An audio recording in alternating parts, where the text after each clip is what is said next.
সময়টা ১৯২৯ সালের ডিসেম্বর মাস। পুরো বিশ্ব তখন শিউরে উঠেছিল একটি নাম, অ্যাঞ্জেল মেকার্স।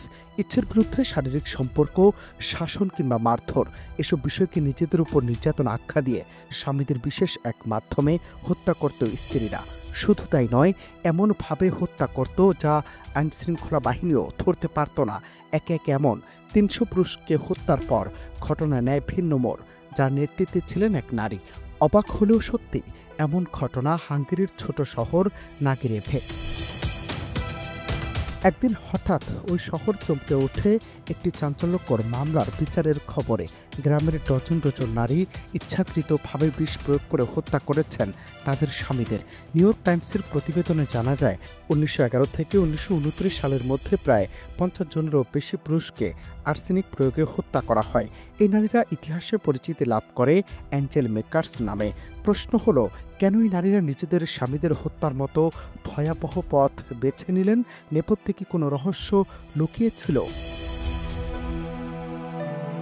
নাগিরেভ ছিল কুনসাগের ওয়াইন তৈরি অঞ্চলে কৃষক সম্প্রদায়ের একটি বসতি। এখানকার বিবাহ প্রথা ছিল কঠোর, পারিবারিকভাবে নির্ধারিত। অল্প বয়সী মেয়েদের প্রায়শই বিয়ে দেওয়া হতো অপেক্ষাকৃত অধিক বয়স্ক পুরুষদের সঙ্গে। এই বিষয়গুলো বেশিরভাগ ক্ষেত্রেই ছিল জমি, উত্তরাধিকার ও আইনি বাধ্যবাধকতার চুক্তি। সবচেয়ে গুরুত্বপূর্ণ বিষয় ছিল, এ অঞ্চলে বিবাহ বিচ্ছেদ কার্যত ছিল অসম্ভব। মারিয়া গুনিয়া নামে স্থানীয় এক কর্মকর্তার মেয়ে পরবর্তীকালে জানান, গ্রামের পুরুষরা নারীদের প্রতি অত্যন্ত সহিংস ছিলেন। মারধর, ধর্ষণ, অবিশ্বস্ততা, নির্যাতনের এমন ঘটনা ছিল ঘরের নিত্যচিত্র। যখন মাতাল ও হিংস্র স্বামীদের নিয়ে নারীরা দিশেহারা, ঠিক তখনই তাদের সামনে সহজ সমাধান নিয়ে হাজির হন একজন। এই ভয়াবহ ঘটনার কেন্দ্রে ছিলেন এক নারী, যার নাম বুজানা ফাজেকাস। তিনি ছিলেন ওই গ্রামের দাত্রী। নাগিরেভে কোনো স্থানীয় ডাক্তার বা পুরোহিত না থাকায়, ওষুধি প্রতিকার ও রাসায়নিক জ্ঞান থাকার কারণে ফাজেকাস কেবল দাত্রী নন, একজন চিকিৎসক হিসেবেও কাজ করতেন। গ্রামের নারীরা যখন তাদের দুঃখ কষ্ট নিয়ে ফাজেকাসের কাছে যেতেন, তখন সেই দাত্রী তাদের কাছে তুলে ধরতেন সেই সহজ সমাধান, যা ছিল আর্সেনিক।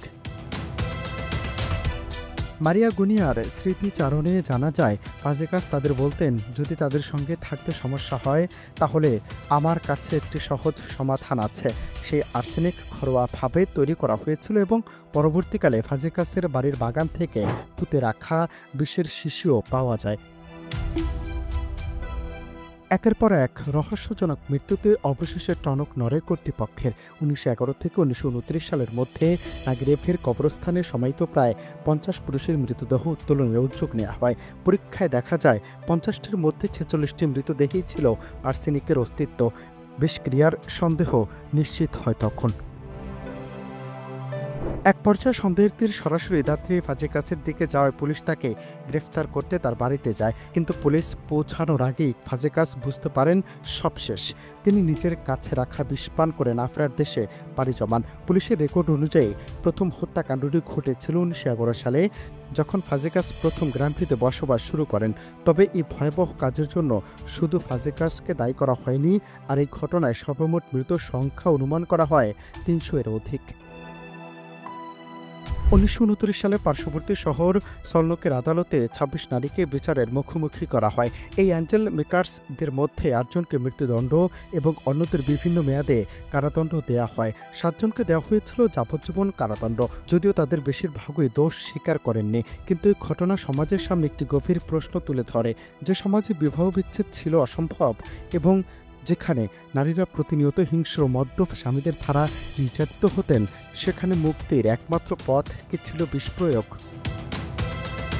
অনন্ত Hasan Masud, Bangla TV news desk.